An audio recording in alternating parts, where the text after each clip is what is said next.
Alléluia! Oh, quelle joie pour nous de nous retrouver en la présence de l'Éternel et de nous savoir nombreux à la méditation de ce jour. Chers frères, chères sœurs en Christ, soyez les bienvenus à cette séance de méditation. Que l'Esprit de Dieu nous conduise dans toute la vérité et que son règne vienne. Au nom puissant de Jésus, Amen. La méditation de ce jour a pour titre « Le juste aussi sera éprouvé ». Le juste aussi sera éprouvé. Nous allons prendre pour texte de base 1 Pierre 1, verset 7. Afin que l'épreuve de votre foi, plus précieuse que l'or périssable, qui cependant est éprouvé par le feu, ait pour résultat la louange, la gloire et l'honneur lorsque Jésus-Christ apparaîtra. Amen. Chers frères, chères sœurs en Christ, tu te poses parfois 1001 questions. Surtout lorsque, après tant de prières, d'obéissance à la parole de Dieu, après tant de marches dans la fidélité au Seigneur, les choses apparaissent comme statiques. Les choses se présentent comme si tu n'avais personne. Que les épreuves se multiplient, que des défis sont le quotidien, ton lot. Tu te poses 1001 questions. Pourquoi cela m'arrive-t-il? Pourquoi c'est toujours moi? Et je te dis, arrête ce développement-là, ces séries de plaintes, des murmures à ne plus finir. Arrête de penser que tu es abandonné, que Dieu veut ta perte ou ta chute, ou que Dieu veut ton mal. Non. En réalité, l'épreuve est la chose nécessaire afin que quiconque puisse se jauger, puisse s'améliorer, puisse aller de l'avant, puisse progresser, aller à un niveau supérieur. S'il n'y avait pas examen, s'il n'y avait pas épreuve, qui atteindrait un niveau supérieur? Un enfant qu'on n'a pas soumis à un examen, à une épreuve, comment peut-on le jauger, savoir qu'il a le mérite, qu'il a la maîtrise, qu'il est maître maintenant, qu'il peut passer à un niveau supérieur, qu'il mérite qu'on lui confie des choses d'un autre niveau? Est-ce que l'épreuve n'est pas nécessaire pour qu'on s'enracine dans la capacité à faire mieux les choses, à garder et à commander, à supporter les choses? L'épreuve est ce qui est nécessaire. Ça peut paraître bizarre, mais c'est comme ça. L'épreuve est nécessaire pour que nous témoignions de notre fidélité, pour que nous puissions montrer que nous sommes prêts, que nous sommes capables à gérer des choses de notre niveau, des choses supérieures. L'épreuve peut apparaître sous plusieurs formes. Ça peut être un simple défi de circonstances. Ça peut être un défi qui se positionne comme peut-être permanent. Ça peut être un manque. Ça peut être une maladie. Ça peut être, pourquoi pas, la pauvreté. Ça peut être le fait que je n'ai pas d'enfant, je n'ai pas de mari, je n'ai pas de femme. Ça peut être ma situation précaire en finance. L'épreuve peut être la mort de quelqu'un.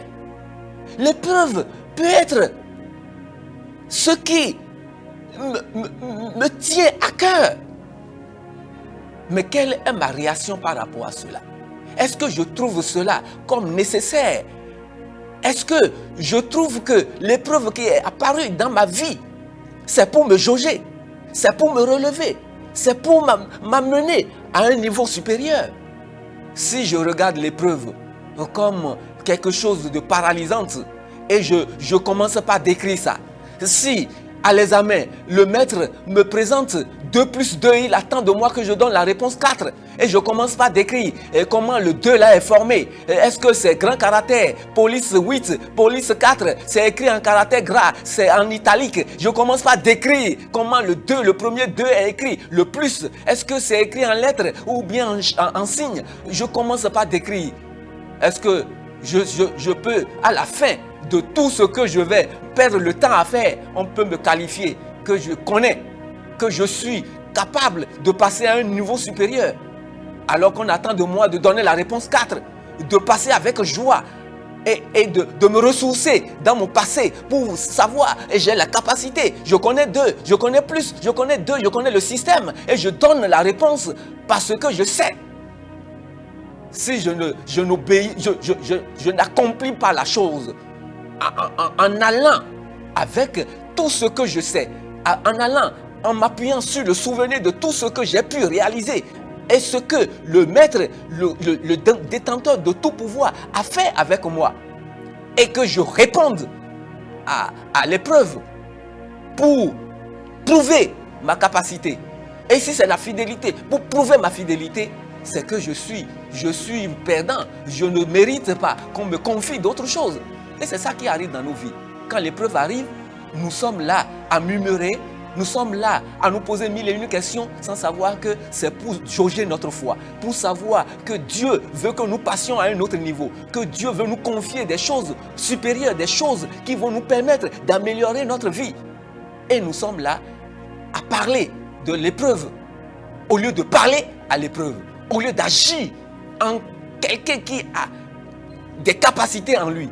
Nous ne puisons pas dans ce que Dieu a fait avec nous, réalisé avec nous par le passé pour affronter le présent. Si Dieu m'a aidé à passer l'épreuve des maux de tête, pourquoi aujourd'hui quand j'ai les maux de ventre, je vais commencer par décrire les maux de ventre, par décrire les symptômes au lieu de commander, au lieu de parler, au lieu d'envoyer la parole, dans la confiance que ce n'est pas moi qui agis, mais c'est Christ qui est en moi qui agit, et que c'est lui qui accomplit les choses que je déclare. Alors, l'épreuve n'est pas pour nous paralysante, mais elle est pour nous une échelle que nous devons d'ailleurs souhaiter pour aller plus en avant, pour prouver à notre Dieu que nous sommes fidèles. Et les pères ont été éprouvés par le passé. Abraham a été éprouvé, même Jésus-Christ a été éprouvé. Dans Luc chapitre 4, on a dit, la parole dit, Dieu rempli, Jésus-Christ je dirais, rempli du Saint-Esprit, a été porté dans le désert par le Saint-Esprit pour être éprouvé. Et durant 40 jours, il a été éprouvé. Ah, si Jésus-Christ a été éprouvé, lui le maître, lui qui est celui à l'image de qui nous devons marcher a été éprouvé. Qu'en sera-t-il pour toi et moi? Nous devons accepter l'épreuve. Et Job en a subi. Et ses bénédictions ont été doubles. Mais si nous rechignons l'épreuve, si nous avons peur de l'épreuve, si nous regardons les épreuves comme paralysantes, comme déroutantes, mais c'est que nous ne voulons pas que la bénédiction se multiplie, que la bénédiction, ce que nous souhaitons, le désir de nos cœurs s'accomplisse. L'épreuve est nécessaire pour que Dieu éprouve en nous. Et c'est ça. Dieu éprouve en nous notre fidélité. Dieu éprouve en nous notre appartenance. À qui nous nous remettons? À qui? Avec qui nous marchons? Et c'est ça qui est arrivé à notre père Adam. Quand Dieu a mis pour lui cet interdit de toucher à cet arbre. Et il a réussi aux autres épreuves. Mais à l'épreuve de la fidélité, à l'épreuve de montrer à Dieu que c'est lui qui compte, lui d'abord, il s'est laissé aller à la parole de son épouse. L'épouse a la parole du serpent et voilà la déchéance. Donc l'épreuve n'est pas, et Dieu nous garantit qu'il ne nous mettra pas une épreuve qui surpasse notre voie, qui dépasse notre capacité. Si l'épreuve arrive, je dois d'abord me dire, je suis capable de transcender. Si l'épreuve arrive, je dois puiser dans mes souvenirs de ce que Dieu a déjà réalisé avec moi pour dire, je suis encore capable. Dieu, c'est lui qui agit en moi. Il est encore là pour me soutenir, pour m'amener. Et rien n'est impossible à Dieu. Et quand ça arrive, il faut savoir que la réponse est déjà là. Que Dieu qui m'aide et qui m'a aidé par le passé, il est toujours là. Il est le même. Et il est disponible à me soutenir, à me porter pour que je monte l'échelle. Et quand je monte l'échelle, il y a une certaine joie qui m'anime, une certaine joie qui m'enivre.